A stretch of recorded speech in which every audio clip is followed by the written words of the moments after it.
আজকে তোমাদের chicken practice করে দেখাবো। আমি এখানে 2 কাপ ময়দা নিয়ে নিয়েছি।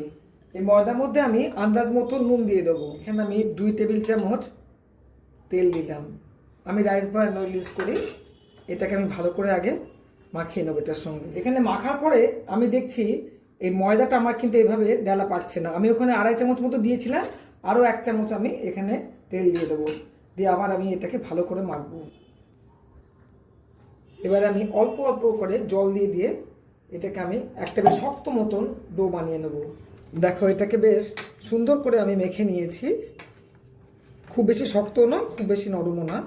এবারে এটাকে আমি ঢাকা দিয়ে অন্ততপক্ষে 10 মিনিট রেখে দেবো। চিকেনের স্টাফিংটা করার জন্য আমি কড়াইয়ে একটুখানি সাদা তেল দিয়ে দিয়েছি। তেলটা গরম হয়ে গেছে। এর মধ্যে আমি আদা, পেঁয়াজ, রসুন একদম মিহি করে চপ করে রেখেছি, ওটাকে দিয়ে দেবো। এটাকে সুন্দর করে আমি ভেজে নেবো যতক্ষণ না এটা জলটা শুকিয়ে যাচ্ছে। দেখো এটা জলটা একদম শুকিয়ে গেছে। এটার মধ্যে কিন্তু আমি হলুদ দেবো না, এর স্টাফিংটা একটু সাদা সাদা রং হবে। খানিকটা আন্দাজ মতো নুন দিয়ে দেবো, অল্প একটুখানি জিরে গুঁড়ো আর অল্প একটুখানি আমি ধনে গুঁড়ো দিয়ে দেবো। দিয়ে এবার এটাকে ভালো করে কষিয়ে নেবো। দেখো এটা বেশ কষানো হয়ে গেছে। এবার অল্প একটু আমি চিকেন কিমা রেখেছি, ওটাকে আমি এর সঙ্গে দিয়ে দেবো। চিকেন কিমাটাকে দিয়ে এটার সঙ্গে খুব ভালো করে কিন্তু কষিয়ে নিতে হবে। দেখো এটা কষাতে কষাতে একদম চিকেনটা সেদ্ধ হয়ে গেছে। এবারে এটাকে আমি খুন্তি দিয়ে দিয়ে একটু এভাবে ভেঙে দেবো। দেখো এটাকে আমি একদম ভালো করে মিহি করে নিয়েছি। এবারে খানিকটা আলু দেবো, খুব বেশি আলু দেবো না। একটা ছোট আলু আমি সেদ্ধ করে রেখেছিলাম, ওটারও হাফ দিলাম আমি। এটাকে এর সঙ্গে ভালো করে আমি নাড়িয়ে নেবো। লাস্টে ওই আমার ভাজা মশলাটা একটুখানি দিয়ে দেবো। এই ভাজা মশলাটা যদি দাও অসম্ভব সুন্দর একটা ফ্লেভার আসবে। এটা ভালো করে মিশিয়ে নিয়েছি। এবারে আমি গ্যাসটা অফ করে দেবো। দেখো ময়দাটা আমার 10 মিনিট রাখা হয়ে গেছে। এবারে এটাকে আরেকটুখানি থেসে নেবো। দিয়ে এটাকে আমি রুটিতে আমরা যেরকম লেচি করি সেরকমভাবে আমি লেচি কেটে নেব। দেখো এখানে আমার 5টা লেচি হয়েছে। এখানে আমি একটা বাটির মধ্যে 3 চামচ রাইস ব্রান অয়েল নিয়ে নেব। এর মধ্যে 3 চামচ আমি কর্নফ্লাওয়ার দেবো। দিয়ে এটাকে আমি খুব ভালো করে মিশিয়ে নেব। কর্নফ্লাওয়ারের সঙ্গে তেলটাকে খুব ভালো করে মিশিয়ে নেব। দেখো এটা বেশ সুন্দর করে আমি মিশিয়ে নিয়েছি। এর টেক্সচারটা ঠিক এরকম হবে, খুব বেশি গাঢ়ও হবে না, আবার খুব বেশি পাতলা হবে না। এবারে আমি এই লুইগুলোকে একদম রুটির মতো পাতলা পাতলা করে আমি একদম বেলে নেব। দেখো একদম পাতলা করে আমি এটাকে বেলে নিয়েছি। দেখো এটা এত পাতলা হয়েছে আমার হাতটা দেখা যাচ্ছে। এইরকম পাতলা করে তোমাদের বেলতে হবে।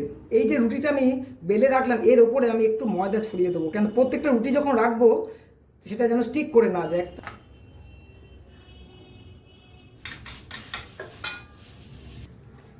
এবারে একটা করে রুটি আমি নেবো।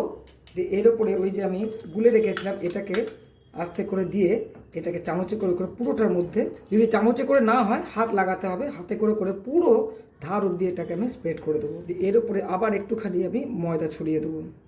দিয়ে এর ওপরে আবার একটা আমি রুটি দিয়ে দেবো।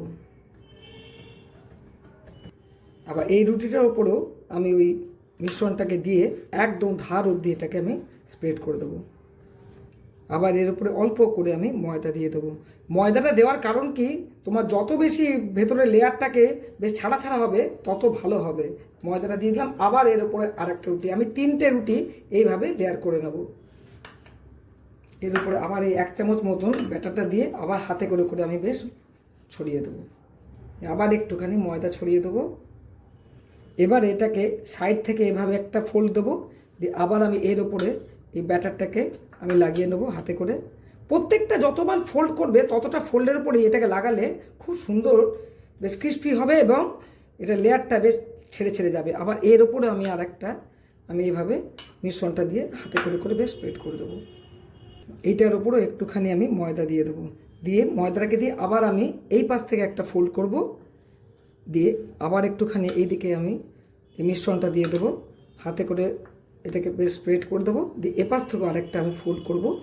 এটারও আমি আস্তে করে একটুখানি এই ব্যাটারটা দিয়ে স্প্রেড করে দেবো। এবারে এটাকে বেশ হালকা হাতে কিন্তু আমি বেলে নেব, খুব বেশি পাতলা করব না। এটাকে এইভাবে এভাবে বেলে নেব। দেখো এটাকে আমি বেশ চৌকো করে বেলে নিয়েছি। কিন্তু এবার এটাকে শেপ দেওয়ার জন্য সাইড থেকে থেকে আমি এক্সট্রা যেগুলো সেগুলোকে আমি কেটে বাদ দিয়ে দেবো। দেখো এটাকে বেশ চৌকো করে কেটে নিয়েছি। এবারে এটাকে আমি মাঝখান বরাবর কাটবো একটা, আমি 4টে পিসই করবো এটাকে। এই দিক দিয়ে আমি আর একটা পিস করে নেব। আমি যে চিকেনের পুরটা করে রেখেছিলাম ওটাকে আমি প্রত্যেকটা পিসের মধ্যে এইরকম একটু লম্বাভাবে দেবো। সবগুলোকে আমি এইভাবে এইভাবে দিয়ে দেবো। প্রত্যেকটা পিসের সাইডে সাইডে আমি একটু করে জল লাগিয়ে দেবো। এবারে এই যে কোণা থেকে আমি এটাকে নিয়ে একটু করে আমি দেখো আমি কিন্তু একদম ধারেরটা জায়গাটা মুছছি না, যেখানে যেখানে পুরটা আছে ওই জায়গার ওপর করছি। ওপর দিকটা কিন্তু দেখো আমার খোলা আছে। এইভাবে আমি একটু একটু করে মুড়ে দেবো, পুরের জায়গাটাকে ধরে ধরে মুড়ে দেবো। দেখো এইভাবে একটা বানিয়ে নিলাম। এভাবে প্রত্যেকটা পুর ভরে বানিয়ে নেব। দেখো 4টেই আমি বানিয়ে নিয়েছি। এবার এখানে তেল বসিয়েছি। তেলটাকে কিন্তু একদম প্রচণ্ড পরিমাণে গরম করা যাবে না, একটু হালকা গরম হবে, তখন আমি এগুলোকে প্যাটিসগুলোকে ছেড়ে দেবো। এটা আমার দেখো হালকা গরম হয়ে গেছে। এবার আমি ছেড়ে দেবো একটা একটা করে। আমি দুটো বেশি দেবো না, আমি কিন্তু ফ্লেমটাকে একদম লো রাখিনি, মিডিয়াম লো রেখেছি। এইভাবে এটাকে হতে থাকুক। আমি একটু একটু করে তেলটা ওপরে যদি ছড়িয়ে দাও খুব ভালো ক্রিস্পি হয়ে যাবে। ওপরের দিকটা কিন্তু বেশ একটু কালারটা চেঞ্জ হয়েছে। আস্তে করে এটাকে আমি উল্টে দেবো, খুব বেশি নাড়ানাড়ি করো না, তাহলে লেয়ারগুলো ভেঙে বেরিয়ে যাবে। এই প্যাটিসটা তোমরা যতগুলো রুটি লেয়ার দেবে তত বেশি লেয়ার হবে, কিন্তু দেখো ঘরে খাবো আমরা অত বেশি লেয়ার চাই না।